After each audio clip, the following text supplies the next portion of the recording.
আসসালামু আলাইকুম, স্বাগতম জানাচ্ছি বাঙালি রান্নাঘর লিপিস ডেইলি ব্লগ থেকে। আমি লিপি আক্তার, নতুন আরেকটি রেসিপি দেখার জন্য শুরুতেই ভিউয়ার্সদের কাছে একটাই অনুরোধ করব, প্লিজ একটি লাইক দিয়ে ভিডিওটি দেখা শুরু করবেন। একটি লাইক একটি শেয়ারের কাজ করে আমি আপনাদের কাছে এইটুকু সহযোগিতা কামনা করছি। তো আজকে বাঙালির রান্নাঘর লিপিস ডেইলি ব্লগে থাকছে শাপলা চিংড়ি ভাজি। শাপলা চিংড়ি ভাজিটা আমি কিভাবে করি। আমার কাছে রান্না হচ্ছে এমন একটি শিল্প যেখানে যেমন সাধারণ একটি রান্নাকে কিভাবে অসাধারণ করে তোলা যায়, এটি এমনই একটি শিল্প।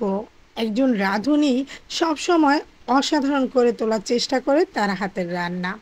তো শাপলাটাকে আমি খুব ভালোভাবে কুটে বেছে ধুয়ে নিয়েছি। সাথে আমি চিংড়ি মাছ থেকে 150 গ্রামের মতো চিংড়ি মাছ তাও কেটে বেছে ধুয়ে নিয়েছি। আর উপকরণগুলোর মধ্যে যেটা নিয়েছি, হাফ চামচের মতো মরিচ গুঁড়ো, হাফ চামচ হলুদ গুঁড়ো, আর এখানে হাফ চামচের মতো আদা বাটা, 1 চামচের মতো রসুন বাটা, 2 টেবিল চামচের মতো নিয়েছি পেঁয়াজ বাটা। আর এর মূল উপকরণ হচ্ছে নারিকেল বাটা। তো নারিকেল বাটাটা আমি প্রায় 3 টেবিল চামচের মতোই নিয়েছি হাফ চামচ জিরে গুঁড়ো, হাফ চামচ ধনিয়া গুঁড়ো। আর বাজারে বিক্রি করে যে আঁটি বেঁধে সেরকম 1 আঁটি শাপলা নিয়েছি।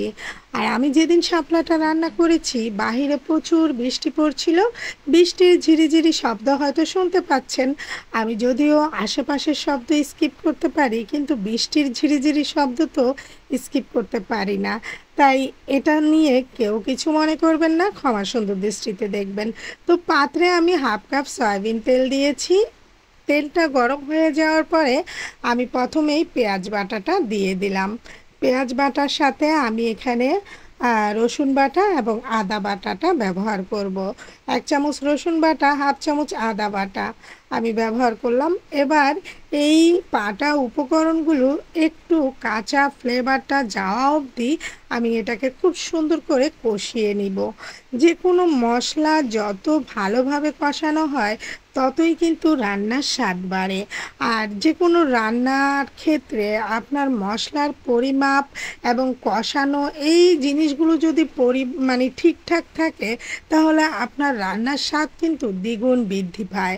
তবে শাপলার সিজনে আমি কিন্তু সবসময়ই নারিকেল বাটা দিয়ে চিংড়ি শাপলাটা ভাজি করে থাকি। আমি জানি না কেউ আপনারা কখনো এভাবে ট্রাই করেছেন কি না, তবে আমি রেকমেন্ড করব অবশ্যই একবার হলেও ট্রাই করবেন। তো পেঁয়াজ আদা রসুন যখন ভালোভাবে কষানো হয়ে গেছে, দিয়ে দিয়েছি নারিকেল বাটা। এবার নারিকেল বাটা দিয়েও আমি বেশ কিছুক্ষণ কষিয়ে নিব। তো যেটা বলছিলাম, এই শাপলা চিংড়ি ভাজিটা খেতে যে মাশাআল্লাহ আলহামদুলিল্লাহ এতটা সুস্বাদু কি বলবো। আপনারা যদি না খেয়ে থাকেন আমি রেকমেন্ড করব একবার হলো, প্লিজ অনুরোধ করছি, একবার হলো এই শাপলা চিংড়ি ভাজিটা এভাবে নারিকেল বাটা দিয়ে ট্রাই করে দেখবেন। আর হ্যাঁ, একটা কথা না বললে তো নয়, আজকে আমার এই রেসিপি দেখার জন্য নতুন যে সকল বন্ধুরা আমার চ্যানেলে এসেছেন তাদের কাছে আমার একটাই অনুরোধ, প্লিজ আমার চ্যানেলটি সাবস্ক্রাইব করে পাশে থাকা অল নোটিফিকেশনটি ক্লিক করে দিবেন। কেননা আমার চ্যানেলে রয়েছে দেশি বিদেশি চাইনিজ কন্টিনেন্টাল ইত্যাদি রেসিপি। তো সবার আগে যাতে আমার নিত্য নতুন রেসিপিগুলো আপনি দেখতে পারেন, সেজন্য অবশ্যই আপনাকে এই কাজটা করতেই হবে।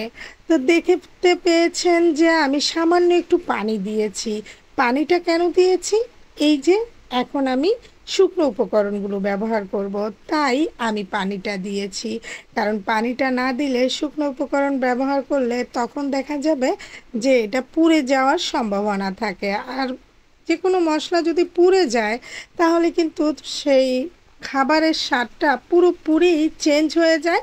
অনেক সময় দেখা যায় খাবারের মধ্যে তেতো ভাব চলে আসে। তাই অবশ্যই শুকনো উপকরণ দেওয়ার আগে আপনাকে একটু সামান্য পানি ব্যবহার করবেন, পানি ব্যবহার করতে হবে। তো আমি কিন্তু দেখতেই পেয়েছেন লবণটাও দিয়ে দিয়েছি। এবার এই মশলাগুলোকে ততক্ষণ পর্যন্ত আমি কষাবো যতক্ষণ না মশলার গায়ে থেকে তেল ছেড়ে আসে। ওই যে বলেছিলাম মশলার কম্বিনেশন বা পরিমাণ এবং কষানো সব কিছু যদি আপনার ঠিকঠাক থাকে, সাধারণ একটি রান্নাও কিন্তু অসাধারণ হয়ে যায়। আরেকটা কথা, যে সকল বন্ধুরা অলরেডি আমাকে সাবস্ক্রাইব করেছেন, প্রতিনিয়ত আপনাদের সুন্দর সুন্দর কমেন্ট দিয়ে আমাকে অনুপ্রেরণা দিচ্ছেন, তাদের প্রতি অনেক অনেক ভালোবাসা, শ্রদ্ধা এবং তাদের কাছে একটাই অনুরোধ যে সব সময় আপনাদের এই ভালোবাসা দিয়ে আপনারা আমার পাশে থাকবেন। আর আপনারা যে সুন্দর সুন্দর গঠনমূলক কমেন্টগুলো আমার ভিডিওতে করেন, সেই কমেন্টগুলো কিন্তু আমাকে অনুপ্রেরণা দেয়। আর ওই কমেন্টগুলো পড়তে তো আমার ভীষণ ভালোই লাগে। সত্যি এরকম সুন্দর সুন্দর সব সময় আমাকে রেসিপি রিলেটেড গঠনমূলক কমেন্ট করবেন। আপনাদের ওই গঠনমূলক কমেন্টগুলো থেকেই আমি নিত্য নতুন রেসিপি তৈরি করতে অনুপ্রেরণা পাই। তো মশলা সব কিছু ভালোভাবে কষে যাওয়ার পরে আমি এবার শাপলাগুলো দিয়ে দিয়েছি। এবার শাপলাটা দিয়ে আমি খুব ভালোভাবে কষিয়ে নিচ্ছি, দেখতেই পাচ্ছেন। আমার চ্যানেলে কিন্তু শাপলার আরও একটা রেসিপি আছে, কই মাছ দিয়ে শাপলা রান্না। সেই রেসিপিটাও আপনারা চাইলে ভিজিট করে দেখতে পারেন। আর নতুন আপুদের সম্পর্কে বা ভাইয়াদের সম্পর্কে একটাই কথা বলবো, প্লিজ ভিডিওতে কোনো ধরনের স্পাম কমেন্ট করবেন না। এই যেমন বন্ধু হয়ে গেলাম, বন্ধু হয়ে যাবেন, পাশে থাকবেন, সাপোর্ট করলাম, সাবস্ক্রাইব করলাম, এই ধরনের কমেন্টগুলো প্লিজ আপনারা ভিডিওতে করবেন না।